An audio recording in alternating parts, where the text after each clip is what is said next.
This is lesson 3.2, exponent laws. Instead of using repeated multiplication, we can simplify expressions with powers using exponent laws. So we're going to talk about 4 of them today, and these are just ways to simplify expressions. The first has to do with multiplication. So if you have 2 powers that are being multiplied together, and if the bases are the same, then all you have to do is add the exponents together to combine them into one power. So this first example here, we had 2 to the 5 times 2 to the 4. Because those are the same base of 2, you can just put it into one power, but it's the exponent 9 because you add the exponents together. This second example here, these have the same base of 5. So instead of writing out the repeat multiplication for all of these, you can just add the exponents together, 3 plus 11, to make it 5 to the power of 14. So a big important note in red, to be careful that you add the exponents, you do not multiply them. It can be confusing because the actual expression is being multiplied, but that means you add the exponents. So make sure you don't multiply the exponents. And why does this exponent law work? This example proves why. 2 to the 3 times 2 to the 4. If we write it out as repeated multiplication, we get these 2's and these 2's. How many do we have in total? 7. And that's the same thing as 2 to the power of 7. So we're just basically skipping this middle step, which takes up a lot of space and takes up a lot of time. We can go right to this last step by adding the exponents together. The second exponent law is about division. Similar idea. If the bases are the same, now we subtract the exponents to create one single power. So 3 to the 4 divided by 3 to the 2 becomes 3 to the 2 because you subtract the exponents. This example here, 7 to the 6 divided by 7 to the 2 becomes 7 to the 4 because you subtract the exponents. Just like before, we need to make sure that we're very careful that we are subtracting the exponents, not dividing them. It can be confusing because the expressions are being divided, but the exponents get subtracted. Why does this work? Similar to multiplication, let's prove it through an example. 3 to the 5 divided by 3 to 2. We write this out as repeated multiplication. We have our 5 3's on top and our 2 3's on the bottom. The ones that have crossed out in green, those can be canceled out because 3 divided by 3 just gives us 1. And that's not going to change anything when we're multiplying or dividing. So if there's a 3 on top and a 3 on the bottom, they can be canceled out. With those cancellations, we're just left with 3 times 3 times 3, which is 3 to the power of 3. In other words, we could have just subtracted the exponents right off the top, right from the beginning, and saved us that middle step. The next exponent law is when you're raising a power to an exponent, or you have like a double exponent. So this is what I mean by that. We have our regular power, 5 to the power of 3, but then that's in brackets, and that entire thing is to the power of 2. So we have like 2 sets of exponents going on. To simplify this, we can actually just multiply those 2 exponents together. So example, but one we were just talking about, 5 to the power of 3, and that whole thing is squared. That becomes 5 to the power of 6 because we just multiply the 2 exponents together. In this example, we've got -7 to the power of 4, and that entire thing is cubed. So that's going to become -7 to the power of 12 because we just multiply those exponents together. So in this situation, we're multiplying the exponents. With our multiplication law, we are adding the exponents. And just like before, we can prove why this works. So let's say we have 2 squared, and that entire thing is cubed. If we write this out as repeated multiplication, we'll have 2 squared times 2 squared times 2 squared, because it's being repeated 3 times.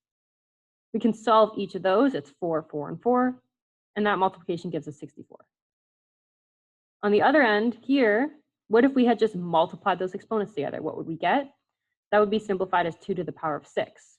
If we write that out as repeated multiplication and solve, we realize that we get the same answer of 64.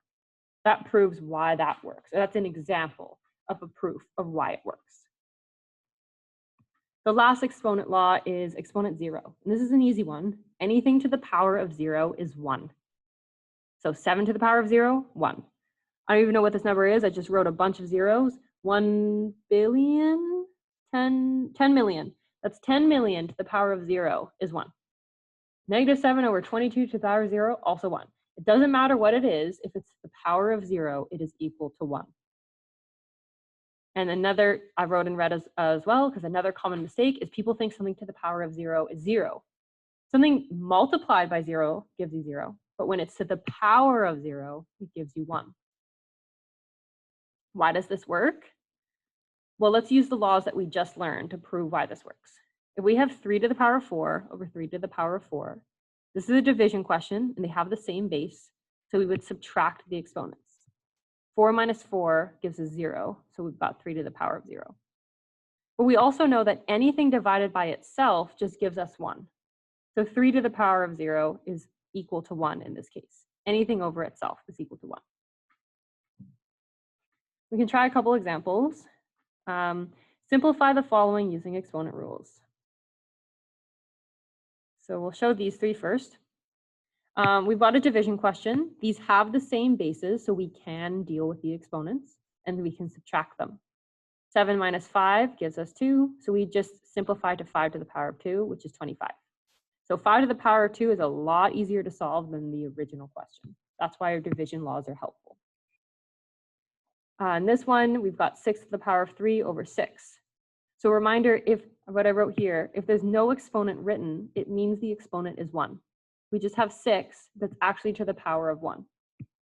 So I wanted to put that example in case you are confused by that.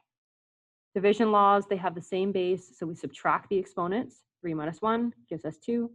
6 to the power of 2 gives us 36. C is an easy one. It's the power of 0. Ignore everything else. You know it's going to be 1. Another note before we move on, remember they have to have the same base. If we had 5 to the 7 over 6 to the 2, there's nothing you can do here. There's no simplification that can happen because these do not have the same base. So that is just as simplified as it's going to get. 2 more examples.